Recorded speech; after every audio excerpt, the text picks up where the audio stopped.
गलत हो सकता है, 2 गलत हो सकते हैं, पर क्या 22 गलत होंगे? हाल ही में पीएम मोदी को श्रीलंका में मित्र विभूषण सम्मान मिला। अब तक 22 देश मोदी का सम्मान कर चुके हैं, कई और देशों ने भी अवार्ड्स दिए हैं। हर कोई उन्हें उम्मीद की नजर से देख रहा है, पर विपक्ष की नजर उन्हें नजर लगाने पर टिकी है। साधारण सी बात है, अगर किसी को एक के बाद एक वैश्विक पटल पर सम्मानित किया जा रहा हो तो उसमें कुछ तो होगा। सियासी विरोध तो समझ आता है, पर जो विरोध उनका देश में विपक्ष करता है वो पर्सनल ज्यादा दिखाई देता है। नमस्कार, स्वागत है आप सभी का। आपके साथ मैं हूं स्वप्निल। सवाल सिंपल है, लेकिन वर्ल्ड इंडेक्स की भारत की रैंकिंग से ये सवाल डायरेक्ट जुड़ते हैं। कई सीधे पक्ष में जाते हैं, कई भयानक विरोध में। आज इसे ही सुलझाने की कोशिश करेंगे। या तो मोदी महानायक है और विपक्ष महापाखंडी, या फिर मोदी एक हाइप है और विपक्ष सही।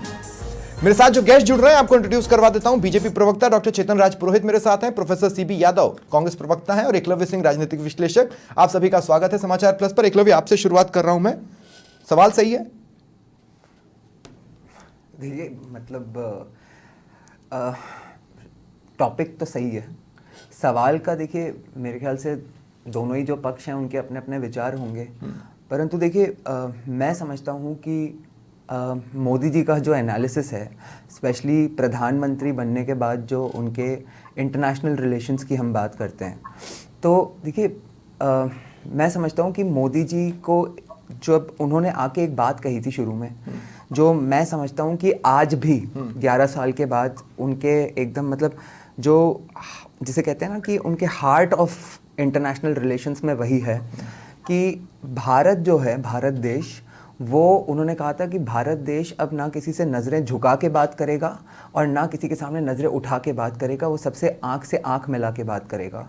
इसका देखिए एक जो सबसे बड़ा उदाहरण है, जब वो शुरू में प्रधानमंत्री बने तो सबको एक तरह से सरप्राइज़ करते हुए आपको ध्यान होगा कि नवाज़ शरीफ, प्राइम मिनिस्टर नवाज़ शरीफ को उनने अपनी ओट टेकिंग सेरेमनी में इनवाइट किया था, और उसके लगभग 3-4 महीने पहले उनकी कैंपेनिंग के दौरान उन्होंने एक बात कही थी कि पाकिस्तान को पाकिस्तान की भाषा में जवाब देना आना चाहिए भारत को। तो लेकिन इसी पीरियड में कहीं बीच में वो अनइनवाइटेड भी पाकिस्तान में चले गए थे। मैं उस पे आ रहा हूँ। तो देखिए, मैं बताना ये चाह रहा था कि जब वो प्रधानमंत्री बने तो सबकी एक्सपेक्टेशन, वो जो कैंपेन ट्रेल के टाइम में उन्होंने कहा था कि पाकिस्तान को पाकिस्तान की भाषा में जवाब देना चाहिए, उसके संबंध में थी। लेकिन उन्होंने एक तरह से मतलब अपनी इमेज को रिस्क करके उन्होंने देखा कि भाई मैंने अब एक रिस्पॉन्सिबल पोजीशन को अज्यूम करा है, तो भारत और पाकिस्तान के बीच में मेरा और प्राइम मिनिस्टर नवाज शरीफ का कोई बैगेज नहीं है पर्सनल। तो एक क्लीन स्लेट की तरह, जिसे कहते हैं हम, नए सिरे से एक बार एफर्ट करना आवश्यक है। तो उन्होंने वो एफर्ट एक बार तो ओट टेकिंग सेरेमनी में करके दिखाया, और दूसरी बार जैसे कि आपने बताया कि वो अनइनवाइटेड ही, मतलब एक तरह से, हालांकि वो कंप्लीटली अनइनवाइटेड नहीं था, वो कहीं से लौट रहे थे और उनको नवाज शरीफ जी ने इनवाइट किया था कि आज ये ओकेजन है मेरी फैमिली में, तो अगर आप अटेंड करेंगे तो अच्छा लगेगा, तो वो वहाँ चले गए थे। बट जैसा कि आपने बताया, ऐसा पहले से कोई प्लान नहीं था। तो मैं समझता हूँ कि उन्होंने एक क्लीन स्लेट और नए सिरे से वो एफर्ट किया, परंतु जब उसके बाद भी पाकिस्तान का रवैया नहीं बदला तो मोदी जी ने वही किया जो उन्होंने कहा था और जो लोगों की एक्सपेक्टेशन थी। तो एक तो ये बात। दूसरा, आप देखेंगे कि मोदी जी के आने से पहले जो पश्चिमी सभ्यता के जो खास करके जो बड़े बड़े देश हैं, चाहे वो स्ट्रॉन्ग यूरोपियन नेशंस हों, चाहे यूनाइटेड स्टेट्स ऑफ अमेरिका हो, उससे जो एक तरह से भारत का रवैया रहा था, वो थोड़ा सा मतलब ये रहा था कि वी वर सॉर्ट ऑफ, मतलब हमें एक फॉलोअर की तरह देखा जाता था कि ये लोग इंटरनेशनल पॉलिसीज को एक तरह से, नहीं पिट्ठू तो मैं नहीं कहूँगा, लेकिन कम से कम इतना कहूँगा कि जो इंटरनेशनल बिजनेस नैरेटिव्स हों, इंटरनेशनल रिलेशंस के जो नैरेटिव्स हों, वो ड्राइव किया करते थे, और भारत भी उसी को लगभग फॉलो करता था। परंतु मोदी जी ने, मैं समझता हूँ कि एक जो बहुत ही मतलब अच्छी पॉलिसी रखी, वो एक इंडिविजुअलिस्टिक रिलेशनशिप रखी हर नेशन के साथ। जैसे उसका एक बहुत बड़ा जो मैं प्राइम एग्जांपल मानता हूँ, वो एक तो जब रशिया और यूक्रेन का जब समस्या हुई, और दूसरा जो पैलेस्टाइन और इजराइल की समस्या हुई। आपने देखा होगा कि जब वो एक बार इजराइल गए थे तो कई लोग कहते थे कि भाई इजराइल गए तो साथ में पैलेस्टाइन भी जाना चाहिए, परंतु उन्होंने ऐसा किया नहीं। और लेकिन ऐसा नहीं कि वो पैलेस्टाइन नहीं गए, वो पैलेस्टाइन भी गए और उस समय इजराइल नहीं गए। तो उन्होंने, जो मैं आपको बताना उनका सिंबोलिज्म क्लिक करता है exactly, मोटे तौर पे, ठीक है? नहीं, स्वप्निल जी, क्लिक करता है इंटरनेशनल कम्युनिटी में। हाँ। मैं कहना ये चाह रहा था कि एक्सपेक्टेशन जो थी पहले के प्राइम मिनिस्टर्स के हिसाब से कि हमें सेक्युलर होना चाहिए, लेकिन उनका ऐसा नहीं था, उन्होंने इसको इंडिविजुअलिस्टिक रखा। ठीक है। डॉक्टर चेतन राज पुरोहित, देखिए मैं मतलब जर्नलिज्म में आने से पहले स्पोर्ट्स पर्सन था और मुझे पता है कि सम्मान खरीदे जा सकते हैं या बहला फुसला कर लिए जा सकते हैं। मोदी ने सम्मान खरीदा तो नहीं ना? स्वप्निल जी, मैं एक बात कहना चाहता हूँ। माननीय प्रधानमंत्री जी को जो अवार्ड मिले हैं, उन अवार्ड की जो सूची देखेंगे आप, चाहे सऊदी अरब हो, चाहे अफगानिस्तान हो, चाहे फिलिस्तीन हो, चाहे रशिया हो, चाहे मालदीव हो, चाहे बहरीन हो, चाहे यूएसए हो, चाहे भूटान हो, चाहे पलाऊ हो, चाहे गुयाना हो, चाहे फिजी हो, चाहे मिस्र हो, चाहे ग्रीस हो, इन देशों की एक दूसरे के प्रति जो राइवल है, इसका सबसे बड़ा उदाहरण अभी एकलव्य ने जैसे बताया, जब माननीय प्रधानमंत्री इजराइल गए तो उस समय फिलिस्तीन नहीं गए, जबकि परिपाटी ये थी कि जब कोई भी राष्ट्रीय अध्यक्ष किसी देश की यात्रा करता है तो सराउंडिंग देश भारत में कोई आए यूएसए के व्यक्ति, वो पाकिस्तान जाते थे, अफगानिस्तान जाते थे। मोदी जी ने क्या कहा, इजराइल जाके वापस आ गए, फिर फिलिस्तीन गए। और तीसरी बात, फिलिस्तीन जब गए तो जॉर्डन के शाह ने हेलीकॉप्टर प्रोवाइड कराया माननीय प्रधानमंत्री जी को, और जॉर्डन के हेलीकॉप्टर को एस्कॉर्ट किसने किया? इजराइल के लड़ाकू विमानों ने। मेरे कहने का मतलब है कि जिस प्रकार से माननीय प्रधानमंत्री जी ने पूरे वर्ल्ड में एक इमेज क्रिएट की है, और जैसे केकलेवी जी ने बताया, इमेज क्रिएट की, पॉलिसी मैटर के अलावा व्यक्तिगत केमिस्ट्री को डेवलप किया, वो अपने आप में सूचक है। खाली अवार्ड की बात नहीं है इसमें केवल अवार्ड की बात नहीं, अवार्ड की बात है चेतन भाई, अवार्ड की बात है, जिस प्रकार से विदेश नीति अवार्ड की बात है और होनी भी चाहिए, इसीलिए कंफ्यूजन है। देखिए, मैं थोड़ा सा और एक्सप्लेन कर दूं अपने दर्शकों को। हमारे ही बच्चे अगर टीवी डिबेट्स देख रहे होंगे और उसमें वो रिएक्शन सुन रहे हैं और उनको ये बताया जाए कि ये 22वां देश है जिसने अवार्ड दिया है, तो फिर बोलेंगे फिर हम ये डिबेट्स में क्या सुन रहे हैं, या फिर हम जनसभाओं में क्या सुन रहे हैं। उसी की जड़ तक पहुंचने की कोशिश है। लेकिन चेतन भाई, अब आप एक बात बताइए, श्रीलंका ने मित्र विभूषण कहा, अब मान लीजिए कच्चा थीवू वाला एपिसोड आगे बढ़ता है, तो ये मित्र विभूषण उसका मित्र विभूषण रहेगा या नहीं रहेगा? Point number 1। पॉइंट नंबर 2 ये कि इतनी इंटरनेशनल डिप्लोमेसी और इतने इंटरनेशनली फेम के बावजूद ट्रम्प का टैरिफ टेरर वो इंडिया झेल रहा है, ऐसा तो नहीं है कि नहीं झेल रहा है। तो इन रिलेशंस के हमको डायरेक्ट बेनिफिट, एक वो तहव्वुर राणा को मैं हटा दूं तो उसके अलावा कहां कहां मिल रहे हैं आपके हिसाब से? बिल्कुल, इसका सबसे बड़ा उदाहरण बताता हूं मैं। यूक्रेन रशिया के क्राइसिस के अंदर पेट्रोल की जो बात आई, उस पेट्रोल में भारत के यूएसए के साथ बहुत अच्छे मधुर संबंध है, लेकिन पेट्रोल मोदी जी ने यूएसए से खरीदा। और क्यों खरीदा? चाहे कोरोना पीरियड हो, और उसका स्टॉक किया, क्योंकि उस समय पेट्रोल डीजल बहुत कम दामों पर मिल रहा था। वो रशिया से खरीदा, S-400 रशिया से खरीदा, राफेल फ्रांस से खरीदा। मेरे कहने का मतलब है, एक दूसरे के विरोधी देशों के से भी संबंध मेंटेन रखना और समानता के अधिकार पर रखना, समान रूप से रखना, ये माननीय प्रधानमंत्री जी के कार्य से ही संभव है। चेतन भाई एक बात है, दो दुश्मनों के बीच में मोदी सरकार से पहले भी एक बैलेंस्ड रिलेशन रखा जाता था। मैं ये जरूर मानता हूं कि वो सेक्युलर फ्रंट से रखा जाता था। और अगर आप देखें, अलग अलग देशों के राष्ट्राध्यक्षों ने समय समय पर भारत की स्थिति पर चिंता जताई है वाया थर्ड पर्सन, ऐसा तो नहीं है कि नहीं जताई है। स्वप्निल जी, मैं एक बात जरूर कहना चाहता हूं। पहले भारत की विदेश नीति भारत के वोट पॉलिटिक्स से प्रभावित होकर के तय की जाती थी 65 साल तक। ये आपको भी पता है, किस देश में जाना है, किस देश में नहीं जाना है। जाना है तो भारत की राजनीति पे उसका क्या प्रभाव पड़ेगा, अपने वोटों पे क्या उसका प्रभाव पड़ेगा, अपने वोट बैंक नाराज होगा या खुश होगा, इन बातों को ध्यान में रख करके भारत की विदेश नीति तय होती थी। ठीक है। माननीय प्रधानमंत्री ने एक ही बात को ध्यान में रखा, देश को विकसित राष्ट्र बनाना है, तीसरी सबसे बड़ी अर्थव्यवस्था बनाना है, और जो निर्णय लेने हैं वो देश के हित को ठीक है, ध्यान चलिए में अब रखकर आंकड़ों की लेने, तरफ वो सरक ही रहे तो मैं politics से नहीं सेकंड जाने। राउंड में चेतन भाई आपके पास आंकड़ों के साथ ही आऊंगा, वर्ल्ड इंडेक्स के आंकड़े हैं मेरे पास। लेकिन उससे पहले मैं opening statement professor CB Yadav का भी लेना चाहता हूं। सीबी साहब, मतलब आम समझ में देखें, जैसे किसी को दादा साहब फाल्के पुरस्कार मिल गया तो मान लिया गया कि वो फिल्म जगत की एक ऐसी हस्ती है जिस पर क्वेश्चन तो नहीं उठाया जा सकता। 22 देशों ने सम्मान दे दिया तो इंटरनेशनल लेवल पर मोदी कुछ तो ठीक कर रहे होंगे। तो ऐसे में जो विपक्ष का रिएक्शन है फॉरेन डिप्लोमेसी को लेकर या सारी चीजों को लेकर, वो उसकी चिढ़ है, जलन है, नफरत है, क्या है? स्वप्निल जी, एक तो हम ऐसे दौर में टीवी के ऐसे दौर में है जहां बिल्कुल छदम विश्लेषक आ जाए और हमारे लिए बड़ी मुश्किल हो जाती है कि विपक्ष के नाते कि जो एक समर्थक, एक घोर अंध समर्थक को आप लेकिन सीबी साहब, किसी पे पर्सनल होने की जगह अपना पॉइंट ऑफ व्यू रखिए ना प्लीज। मैं पॉइंट ऑफ व्यू नहीं, मेरे लिए मैं एक फेस करूं, क्योंकि आप उसको एक टूल्स के तौर पर इस्तेमाल करते हैं, ठीक फिर है। उसको विश्लेषक करते हैं। ठीक है। तो हम लोग फिर क्या जवाब दें? क्योंकि विश्लेषक ने बोल दिया, एक समर्थक ने बोल दिया। तो सर विश्लेषक ने आपको लाजवाब कर दिया। क्रिटिकल थिंकिंग, विश्लेषक होता ही क्रिटिकल थिंकिंग तो सर विश्लेषक ने अगर आपको लाजवाब कर दिया है तो बात अलग है, नहीं तो आप जवाब दीजिए ना, मैं तो आपसे पूछ रहा हूँ। जवाब की बात नहीं होती, पहले तो ये शब्द बहुत बड़ा, विश्लेषक क्रिटिकल थिंकिंग होती है, विश्लेषक समर्थक नहीं होता है। आप इस बात को या तो नहीं, 2 सेकंड, आप टीचर हैं सीबी साहब, आप टीचर हैं, आप भी इस बात को समझते हैं। मैं एक छोटी सी बात बता रहा हूँ कि जैसे मान लीजिए इंग्लिश में किसी कविता का मैंने अपने शब्दों में मीनिंग लिखा, टीचर को वो ठीक लगा तो 3, नहीं लगा तो 5, तो 1 नंबर दे दिया, वो तो उसकी समझ पे चला गया ना। तो विश्लेषक को हम विश्लेषक के दिमाग पर छोड़ देते हैं। मैं अभी आपके पास आपका दिमाग जानने के लिए आया हूँ।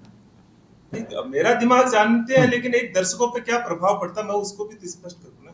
तो दादा वही प्रभाव पड़ेगा ना, जिसको 22 देशों ने अगर इनाम दिया है या सम्मानित किया है तो वो आदमी तो यही सोचेगा कि यार वो तो महानायक है। आप मेरी बात को गलत साबित कीजिए। दुनिया में विश्लेषक क्रिटिकल थिंकिंग से नहीं होता है, क्या समर्थक विश्लेषक हो सकता है? क्यों नहीं हो सकता? विश्लेषक की पहली शर्त होती है क्रिटिकल थिंकिंग होना। एक बात बताइए, फिल्म क्रिटिक को अगर कोई फिल्म अच्छी लगती है तो वो पूरे नंबर देता है कि नहीं देता है?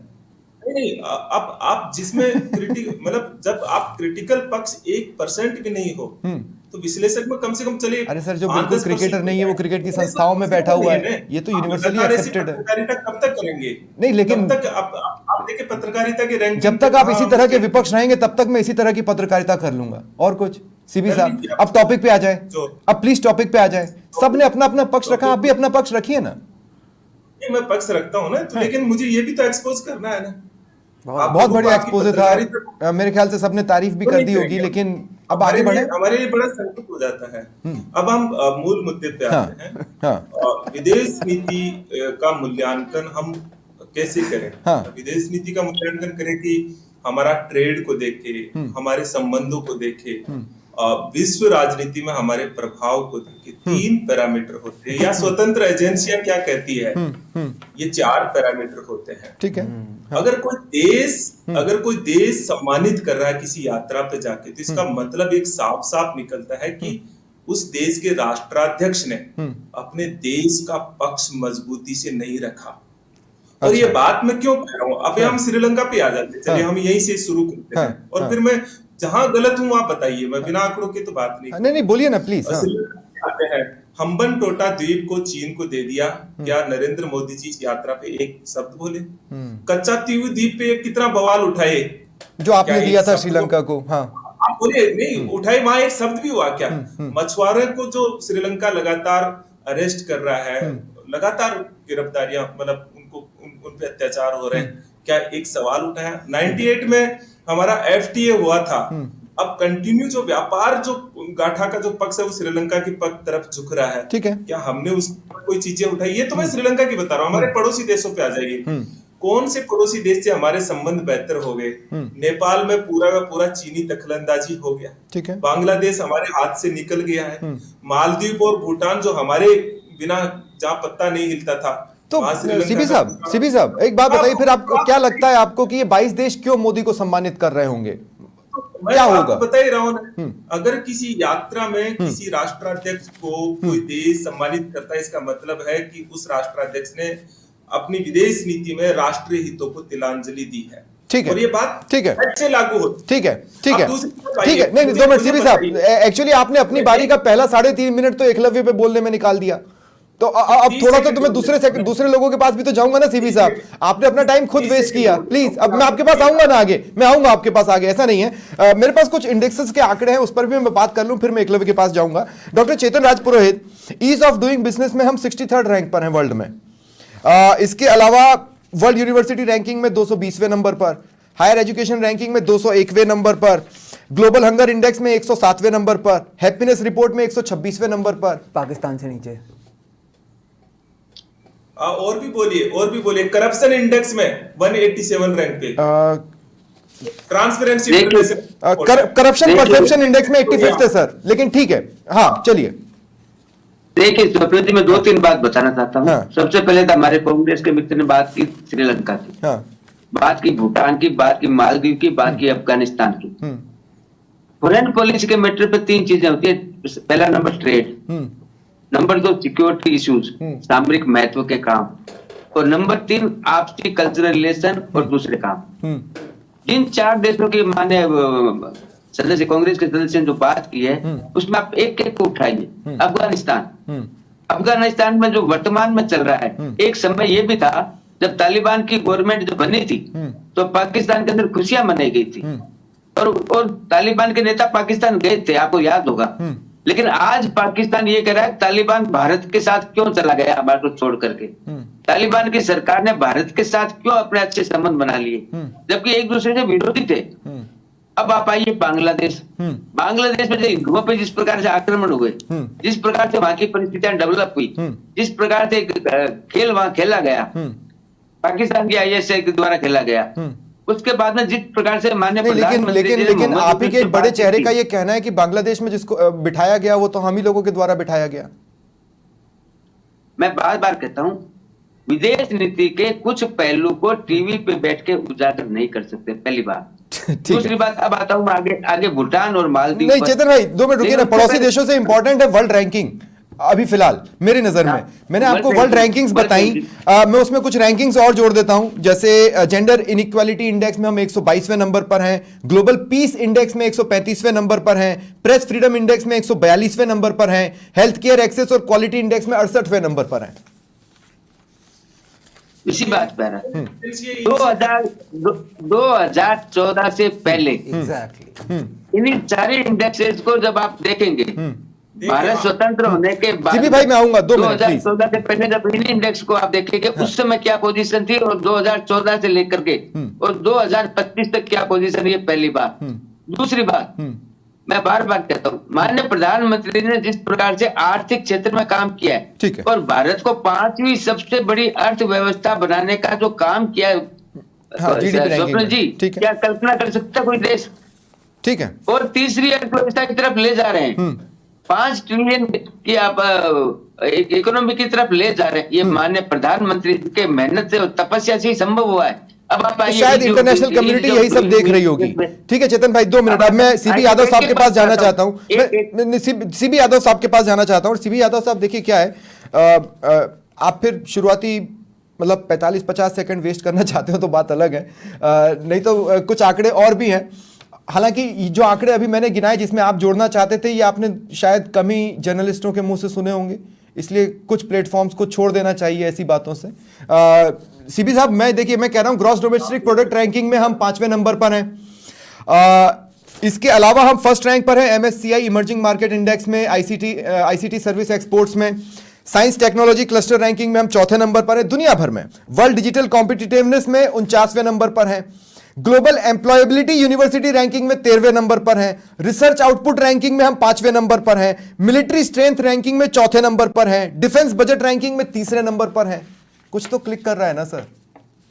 डिफेंस बजट रैंकिंग में भी आप अगर रखोगे तो फिर तो क्या होगा, इसका मतलब हम नहीं जहां बेकार है वहां हमने चेतन भाई से पूछा, जहां हम अच्छे वहां तो मैं आपसे पूछूंगा ना। ये अच्छी बात थोड़ी है कि डिफेंस में हमारा एक्सपेंडिचर बढ़ रहा है। इसका मतलब क्या है कि हमारा पैसा बाहर जा रहा है, हमने निर्माण नहीं कर रहे हैं। लेकिन एक मिनट सुनिएगा। बोलिए। डिफेंस मैन्युफैक्चरिंग में 2014 के बाद में सबसे ज्यादा काम हुआ है। 2 मिनट रुक जाइए प्लीज। प्रधानमंत्री जी ने इसी पे चेतन भाई प्लीज रुक जाइए प्लीज। एक्चुअली मेरे पास है वो आंकड़ा भी मैन्युफैक्चरिंग वाला, मैं वही ढूंढ रहा हूँ। ग्लोबल मैन्युफैक्चरिंग इंडेक्स 5वां नंबर। आगे बोलिए सर। सबसे इम्पोर्टेंट चीज है, अगर आप तुलना करो इन आंकड़ों की तो 2014 और 2024-25 की तुलना करनी चाहिए। मेरे पास कुछ आंकड़े तो आ गए हैं मैंने अभी, और भी आप बताइएगा। ग्लोबल हंगर इंडेक्स मैंने बोल दिया 2014 65वीं रैंक थी। 2024 में अभी आपने क्या बताया 107वीं, पिछली बार 111 रैंक थी 115 देशों की। करप्शन इंडेक्स के अंदर 2014 के अंदर मुझे 154 या 155 थी। ठीक है। अभी लास्ट ईयर 193 थी, अब की बार शायद 187 या 188 हो गई। ठीक है। तो कौन सा इंडेक्स, मतलब जो आपने बताया उसमें से कौन सा इंडेक्स है जहां हम बेहतर हुए हैं? तो जीडीपी रैंकिंग में हम बेहतर हुए, इमर्जिंग मार्केट इंडेक्स में हम बेहतर हुए, मैन्युफैक्चरिंग इंडेक्स में हम बेहतर हुए, डिजिटल कॉम्पिटिटिवनेस में हम बेहतर हुए, science and technology cluster ranking में हम बेहतर हुए। जो ग्लोबल इंडेक्स जो पूरी दुनिया के भीतर माने जाते हैं, जो पॉपुलर है, वो ह्यूमन डेवलपमेंट इंडेक्स है, हंगर इंडेक्स है, करप्शन इंडेक्स है, आपका डेमोक्रेसी इंडेक्स है, आप जर्नलिस्ट का इंडेक्स है, पीस इंडेक्स है। लेकिन दूसरी तरफ आता हूं, देखिए ये आप जो बता रहे हैं कुछ में हम बेहतर हुए, आपको शुभकामनाएं, बधाई इस बात की। Thank you sir. दूसरी चीज होती है कि क्या हम जो ग्लोबली जो देशों के साथ अगर आप देखेंगे तो नरेंद्र मोदी जी केवल विदेश यात्रा को इवेंट मैनेजमेंट किया है। हाउडी मोदी, नमस्ते भाई ट्रम्प। एक बात बताइए ना, इंदिरा गांधी, मनमोहन सिंह, ये लोग अवार्ड्स क्यों नहीं ला पाए? इनके साथ भी तो हो सकता था ना कि लोगों को महसूस होता कि हम सर्वोच्च सम्मान दे दें, क्यों नहीं दिया होगा? आपने सुना नहीं क्या बराक ओबामा जी क्या कहते थे जब मनमोहन सिंह जी बोलते हैं तो दुनिया सुनती है? वो विद्वान लोग थे, इनको डिग्रियों का पता नहीं। हम किस पे बात कर रहे हैं? ठीक है सीबी भाई, आगे आपका पॉइंट आ गया, मैं समझ गया। अब थोड़ा सा मेरे पास एक्चुअली समय कम है और एकलव्य से मैंने शुरुआत में ही बात की थी, अब मैं सिर्फ क्लोजिंग में। जिसके गले मिलते थे, जिसके लिए हमने हमारी देश की आबरू को दांव पे लगा दिया, उस ट्रंप ने हमें रेसिप्रोकल टैरिफ के साथ मैंने बोला था, मैंने चेतन भाई से बोला था ये पॉइंट, मैंने स्टार्टिंग पहले दूसरे सवाल में ही रख दिया था। ठीक है सीबी साहब, ठीक है। अब एकलव्य, मैं सिंपली एक बात ये कहना चाहता हूं, तमाम तरह के इंडेक्सेस होते हैं, आप कुछ में बेहतर परफॉर्म करते हैं, कुछ में बेहतर परफॉर्म नहीं करते हैं, इसमें कोई दो राय नहीं है। और कोई भी प्रधानमंत्री ऐसा हो ही नहीं सकता था या ऐसा हो ही नहीं सकता जो सारे इंडेक्सेस में बहुत अच्छा हो। ये तो यूएसए भी नहीं है सारे टॉप रैंकिंग्स में। तो मेरा सिंपल सा सवाल ये है, क्या क्लिक कर रहा है? मतलब कुछ तो ऐसा है ना जो क्लिक कर रहा है। देखिए स्वप्निल जी, सबसे पहले तो आज मैं व्यक्तिगत तौर पे आपका धन्यवाद देना चाहूँगा कि एक तो मतलब मेरा यहाँ पे आपके शो पे ज्ञानवर्धन हुआ कि विश्लेषक और आलोचक का मतलब सेम ही होता है, एक एनालिस्ट और क्रिटिक का मतलब सेम ही होता है। नहीं, मैं बस ये कहना चाह रहा हूँ, कोई फायदा नहीं। अरे मैं बस आपको बता रहा हूँ कि आपके शो पे जो बुद्धूजीवी आते हैं, अरे सॉरी बुद्धिजीवी जो आते हैं, तो मुझे उससे पता चला कि मतलब उससे मेरा ज्ञानवर्धन हुआ। तो मैं बस मतलब बुद्धिजीवी को अप्रिशिएट कर रहा हूं। प्लीज मैं खुद बोल रहा हूं, कोई पर्सनल कमेंट नहीं। आपने शुरुआत में किया सीबी साहब, अब एकलव्य ने बोल दिया, मुझे लगता है बात बराबर हो गई। हाथ मिलाएं, मुस्कुराएं। क्लोजिंग कमेंट ले लेता हूं प्लीज एकलव्य। तो देखिए स्वप्निल जी, जहां तक इन इंडेक्सेस की बात है, मैं आपको बता दूं कि कुछ समय पहले ही ये रिवील हुआ था और भारत ने नहीं किया था। जो इसमें सबसे मतलब इन्फ्लुएंशियल राष्ट्र जो माना जाता है, यूनाइटेड स्टेट्स ऑफ अमेरिका, वहां पे ये रिवील हुआ था कि मोस्ट ऑफ दीज इंडेक्सेस की प्रिपरेशन जॉर्ज सोरोस की फंडिंग से प्रिपेयर की जाती है। इसमें वो अपनी मेथोडोलॉजी को रिवील नहीं करते। नहीं, मैं आपको फैक्ट्स बता रहा हूं, आपको ध्यान होगा वो वीडियो आपने मेरे साथ शेयर किया था और हमने उसके बारे में व्यक्तिगत तौर पर डिस्कशन भी किया था। तो ये, लेकिन क्या इसका मतलब यह है कि अगर भारत चंद्रयान 3 को सक्सेसफुली अगर चंद्रमा के साउथ पोल पे लैंड करा देता है, तो मैं यहां पे बैठ के बोलूं कि अरे ये क्या बेकार प्रधानमंत्री है? अगर भारत वर्ल्ड की 5 फ्रेजाइल इकोनॉमीज में से निकल के टॉप 5 में पहुंच जाता है तो भी मैं आलोचना ही करूं, ये होता है विश्लेषक का मतलब। तो देखिए स्वप्निल जी, लेकिन इकोनॉमिक फ्रंट पर ऐसा कोई क्रांतिकारी कदम जो आपको याद आता हो, जैसा मनमोहन सिंह के लिए हम बताते हैं ना टाइम फ्रेम में कि इस टाइम फ्रेम पे ये एक ऐसा क्रांतिकारी डिसीजन था, वैसा कोई 11 साल क्रांतिकारी डिसीजन मनमोहन सिंह ने? हाँ, क्या था क्रांतिकारी डिसीजन?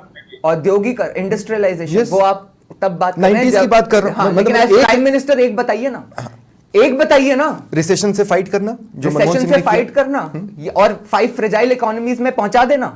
देखिए स्वप्निल जी, एक मामला बड़ा क्लियर है, मैं आपको बताऊं कि मोदी जी को ये जो सारे अंतर्राष्ट्रीय सम्मान जो मिले हैं, इसका कारण बहुत सिंपल है, और वो ये है कि ये मतलब ये जो लॉजिक दिया गया आपके यहाँ पे कि जो अंतर्राष्ट्रीय सम्मान देते हैं वो अपने देश को नीचा दिखाते हैं मतलब इसीलिए मैंने शायद मतलब वो बुद्धिजीवी इनको बताया। लेकिन मैं आपको बताऊं कि अंतर्राष्ट्रीय सम्मान जो इसमें कोई दो राय नहीं है कि दूसरे देश के जो राष्ट्रीय अध्यक्ष जो होते हैं उस समय पे वो इसको डिसाइड करते हैं, लेकिन वो इसीलिए करते हैं क्योंकि उनमें दिखाई देता है कि ये जो व्यक्ति है दूसरे देश का जो राष्ट्रीय अध्यक्ष है, इससे हमारा फ्यूचर ही नहीं जुड़ा हुआ है, इससे पूरी इंटरनेशनल कम्युनिटी का फ्यूचर जुड़ा हुआ है। और इसमें दिखाई देता है कि इसकी नेशन फर्स्ट की जो पॉलिसी है वो मेरे ख्याल से सारे इंटरनेशनल लीडर्स जो अपने जिसे कहते हैं ना कि अपने टॉप पे जो पहुंचते हैं तो कहीं ना कहीं इस भावना को लेके ही पहुंचते हैं और वो इसका सम्मान करते हैं। बहुत बहुत शुक्रिया आप सभी का मेरे साथ जुड़ने के लिए और चर्चा में शामिल होने के लिए। फिलहाल इतना ही, नमस्कार।